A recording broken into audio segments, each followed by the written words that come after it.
గగన్ ఇచ్చిన శారీ చూసుకొని భూమి ఎంతగానో మురిసిపోతూ ఆ శారీ కట్టుకొని గగన్తో బయటకు వెళ్ళాలని భూమి అనుకుంటుంది.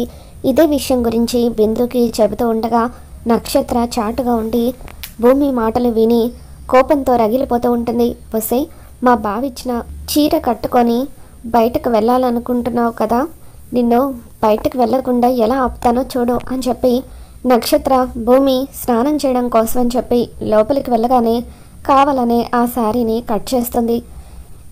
తర్వాత ఏమీ తెలియనట్టుగా అక్కడి నుండి వెళ్ళిపోతుంది. ఇక చాటుగా ఉండి భూమి ఏం చేస్తుందా అని చెప్పి చూస్తూ ఉంటుంది. వసై, ఇప్పుడు నువ్వు ఈ శారీ కట్టుకొని బయటకు వెళ్ళలేవు. ఒకవేళ ఈ శారీ కాకుండా వేరే శారీ కానీ వేరే డ్రెస్ కానీ వేసుకొని వెళ్తే బావకి ఖచ్చితంగా నీ మీద కోపం వస్తుంది అని చెప్పి నక్షత్ర తెగ ఆనందపడిపోతూ ఉంటుంది. భూమి స్నానం చేసి వచ్చిన తర్వాత ఆ శారీ కట్టుకుందామని చూసేసరికి ఒక చోట చిరిగిపోయి ఉంటుంది. ఇదేంటి ఈ శారీ ఇలా ఎలా చినిగిపోయిందని చెప్పి భూమి ఆ శారీ వైపు ఆశ్చర్యంగా చూస్తుంది.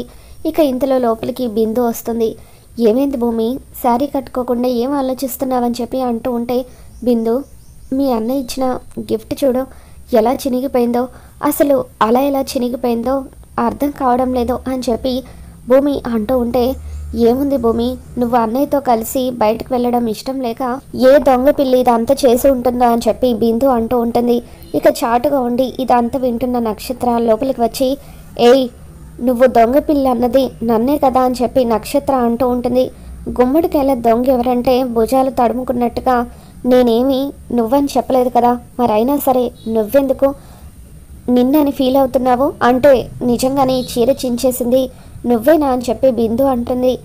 నాకేం అవసరం అని చెప్పి నక్షత్ర అంటూ ఉంటుంది.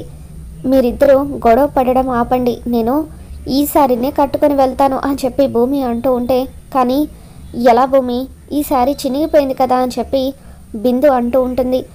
కాసేపట్లో ఈ శారీని అందమైన శారీగా ఎలా మారుస్తానో చూడు అని చెప్పి నువ్వు వెళ్ళి సూది దారం తీసుకురా అంటూ ఆ శారీ మీద డిజైన్ వేసినట్టుగా చినిగిన గుర్తులు కనిపించకుండా దాని మీద భూమి ఎంబ్రాయిడరీ చేస్తుంది.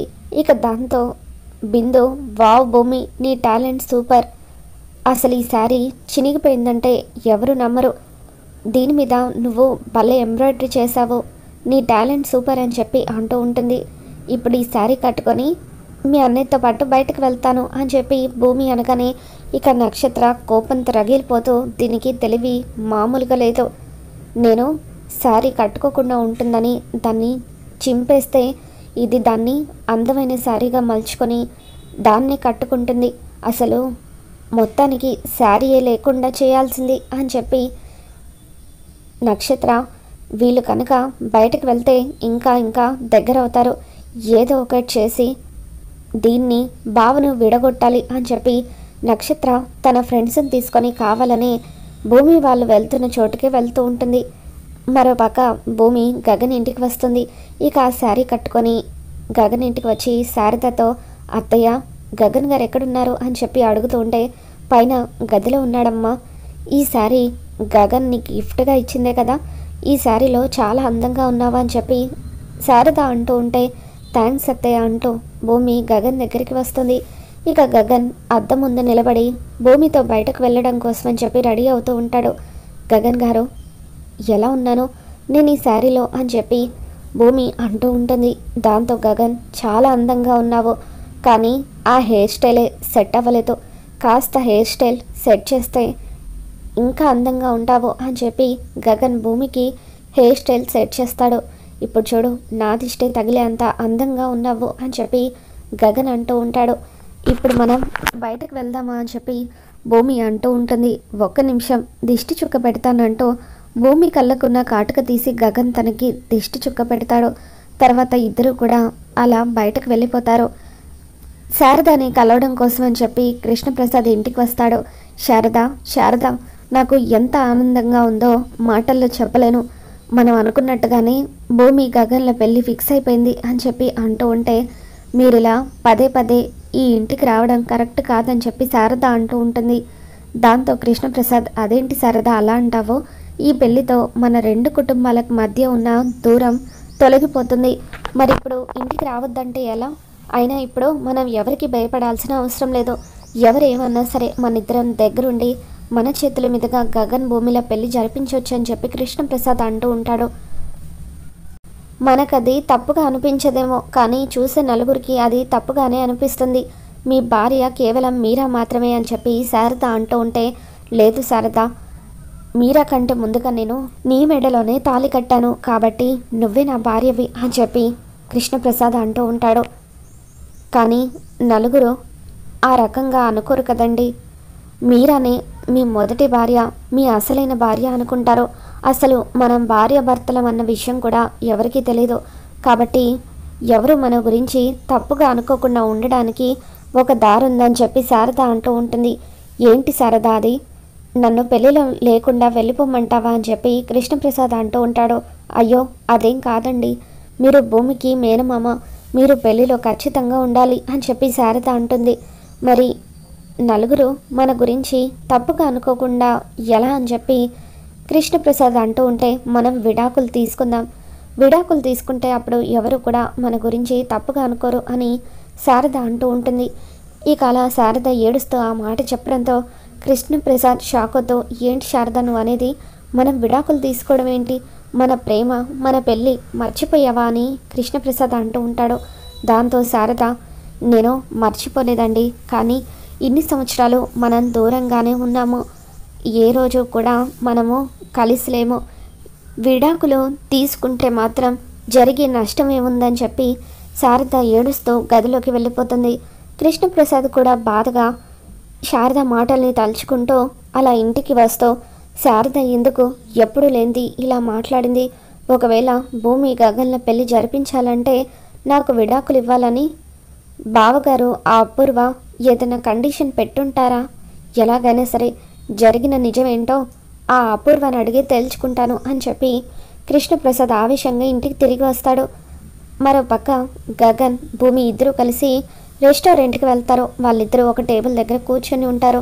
అప్పుడు ఆ దగ్గరలో ఉన్న ఒక టేబుల్ దగ్గర నక్షత్ర తన ఫ్రెండ్స్తో కలిసి కూర్చుంటుంది. ఇక పదే పదే గగన్ వాళ్ళని గమనిస్తూ ఉంటుంది. గగన్ భూమి వైపు రొమాంటిక్గా చూస్తూ తన వైపు చూసి నవ్వుతూ సిగ్గుపడుతూ ఉంటే నక్షత్రకి ఒళ్ళు మండిపోతూ ఉంటుంది. తర్వాత మెల్లిగా వాళ్ళిద్దరూ మాట్లాడుకుంటూ ఉంటారు. ఏంటి భూమి, మీ నాన్న శరత్చంద్ర ఏమంటున్నాడు? నిజంగానే మనస్ఫూర్తిగా పెళ్ళి ఒప్పుకున్నాడు కదా అని గగన్ అంటూ ఉంటే, అప్పుడు భూమి, నేను మీతో మాట్లాడను, మీరు మా నాన్నను మామయ్య అని పిలిస్తే మీ సొమ్ము ఏమైనా పోతుందా అని చెప్పి భూమి అంటూ ఉంటుంది.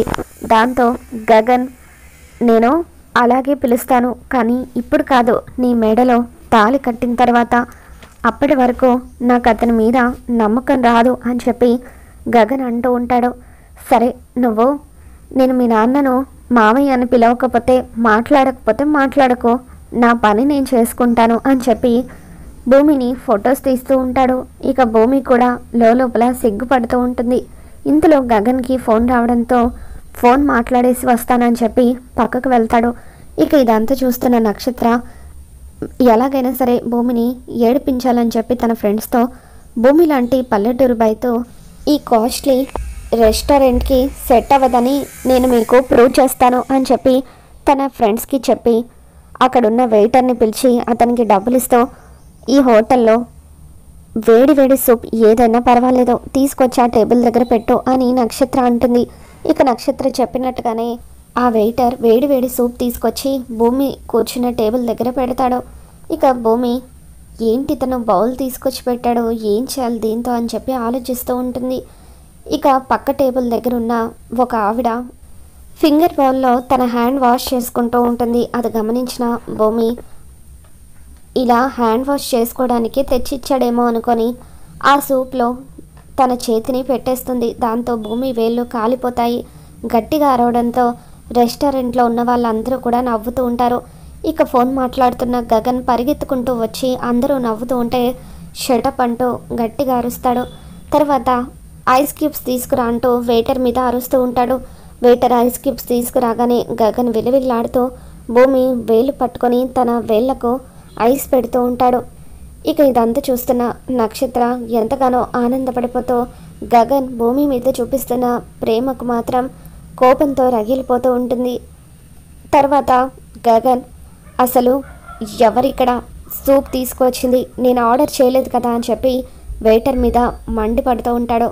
దాంతో వెయిటర్ సారీ సార్, అదిగో ఆ మేడం పెట్టమన్నారు అని చెప్పి నక్షత్ర వైపు చూపించడంతో గగన్ నక్షత్ర దగ్గరికి వచ్చి తన చెంప పగలగొడుతూ కావాలని ఇదంతా చేస్తున్నావు కదా, అసలు మేము వచ్చిన రెస్టారెంట్కి నువ్వెందుకు వచ్చావు, అంటే మమ్మల్ని ఫాలో అవుతున్నావా అని చెప్పి అంటూ ఉంటే, హలో బావా, ఈ రెస్టారెంట్ ఏమీ నీ సొంతం కాదు, నా ఇష్టం వచ్చిన చోటుకి నా ఇష్టమైన వాళ్ళతో వస్తాను, నువ్వు ఇలా నలుగురిలో నన్ను కొట్టడం బాగోలేదని చెప్పి నక్షత్ర అంటూ ఉంటుంది. మరి నువ్వు చేసిన పని బాగుందా, భూమి వేళ్ళు కావాలని కాలిపోయేలాగా చేసావు కదా, ఇంకొకసారి భూమి జోలికి రావాలని చూస్తే చంపేస్తానంటూ గగన్ నక్షత్రకి వార్నింగ్ ఇస్తాడు. తర్వాత గగన్ వెయిటర్కి ఏమేం కావాలో మొత్తం కూడా ఆర్డర్ చెప్తాడు. ఇక భూమి వేలు కాలిపోవడంతో తినడానికి ఆలోచిస్తూ ఉంటుంది. అప్పుడు గగన్, ఏంటి భూమి ఆలోచిస్తున్నావు, నేనున్నాను కదా, నేను తినిపిస్తానని చెప్పి ఎంతో ప్రేమగా భూమికి తినిపిస్తూ ఉంటాడు. ఇక ఇదంతా చూస్తున్న నక్షత్రకి ఒళ్ళు మండిపోతూ ఉంటుంది. నక్షత్ర చూస్తుందని చెప్పి గగన్ కావాలని టిష్యూ తీసుకొని, భూమి ఇక్కడ నీ పెదాలకు అంటుకుంది తుడుస్తానుండు అంటూ అలా టిష్యూతో భూమి పెదాలకు అంటుకున్న రైస్ని తుడుస్తూ ఉంటే ఇక ఇదంతా చూస్తున్న నక్షత్రకి మరింత ఒళ్ళు మండిపోతూ ఇక వాళ్ళిద్దరిని అలా చూడలేక అక్కడి నుండి కోపంగా వెళ్ళిపోతుంది. మరి రాబోతున్న ఎపిసోడ్లో ఏం జరగబోతుందో మళ్ళీ మన ఛానల్ తెలుసుకుందాం. ఈ వీడియో మీకు నచ్చినట్లయితే ఒక లైక్ చేయండి.